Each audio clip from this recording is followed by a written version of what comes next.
Words, English words, are full of echoes, memories, associations. They've been out and about, on people's lips, in their houses, in the streets, in the fields, for so many centuries. And that is one of the chief difficulties in writing them today. They're stored with other meanings, with other memories. Perhaps then one reason why we have no great poet, novelist or critic writing today is that we refuse to allow words their liberty. Federico, how did Virginia Woolf inspire you and Tara to create this new EP? I suggested Tara to read a series of books of Virginia Woolf, because I thought that because Virginia Woolf has this series which is called The Moments of Being, which are it's a very interesting subject that it's about. That sometimes there are specific moments in life where we're not able to live them properly, right? And so we must find a way to kind of hold these moments in time to be able to enjoy them even more, maybe in the future, or to take them as reference for future experiences, no? And that's what we came across, and it was exactly like that. It was a super spontaneous collaboration. We never had to force each other to do anything, and we just wanted to keep these moments we spent together writing this music, keep them in time, keep them forever. And that's why it's called The Moments We Keep, because these 4 songs are the moments that Tara and I are keeping of this time that we have worked together, basically.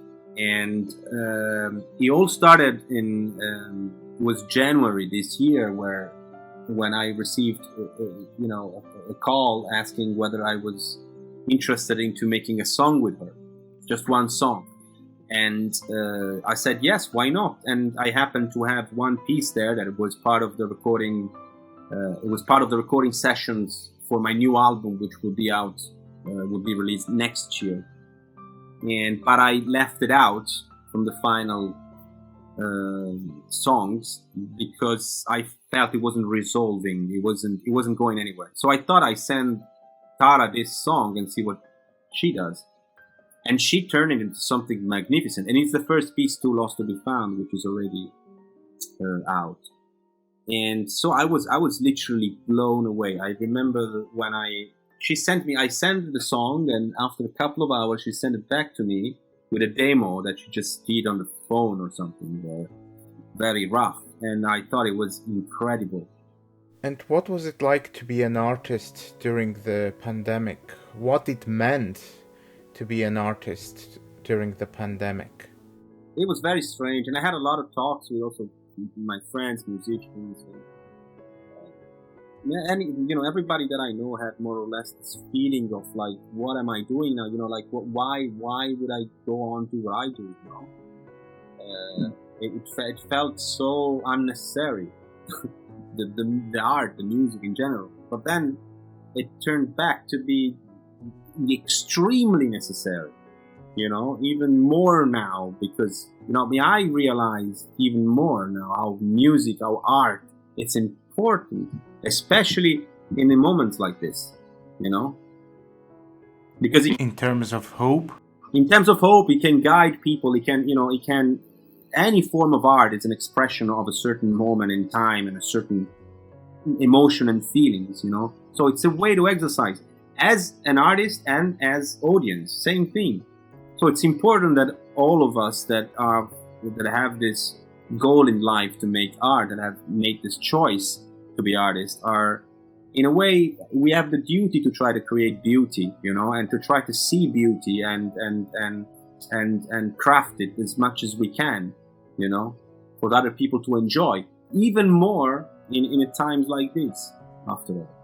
Can you remember the moment when you realized that it is through music, not poetry or philosophy, that you would like to express your feelings and your thoughts? Well, not necessarily. I mean, I don't know. It was a slow process, you know. It was a slow process of realization, so to say. You know, I realized that over the years, by doing it, that I was able to, you know, process my own feeling in a certain way. You know, I was never there to say. There was not a moment when I said, "Okay, now I know that via, you know, through music I can do so, I can express certain feelings, you know, and I can describe certain emotions." It was more like a ongoing process that eventually led me on to understand that the music is the vehicle that I not consciously but subconsciously chosen to exercise the experience, you know, what happens in throughout all my life, basically, and it's all, you know, it's like a timeline, you know, like everything that I write, that I produce, that I release, it's specifically connected with a certain period or moment in which I was, you know, I was a certain person doing certain things, you know. What's your process of creation like? Is it spontaneous, or do you dedicate a separate amount of time to focus on your work? What is it like? Do you sit down every day and try to express your feelings, or is it more spontaneous? What is it like? It's very difficult. It's like it is I don't know. There is some kind of alchemy, you know. There is some kind of magic that happens where, you know, sometimes I just sit down and I play something, and that something refers to something in my head, but I don't even know what it is specifically, you know, and maybe I find out later. It's more I think there's some kind of, I don't know, there's some kind of magic that happens, you know, that it's very difficult to describe, you know. But you know, the thing is, like, sometimes, you know, you try to express something with words. For instance, poetry, right?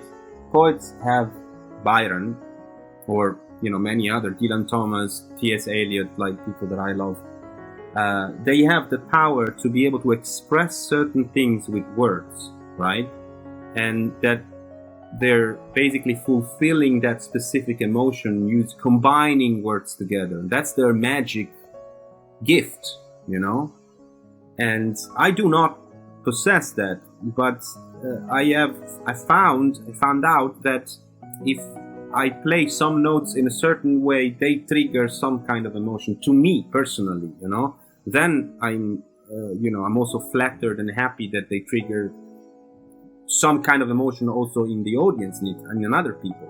But it's very much difficult to explain it with words, you know. And that's also why, after all, I have decided to move on with music, you know, because you don't need words to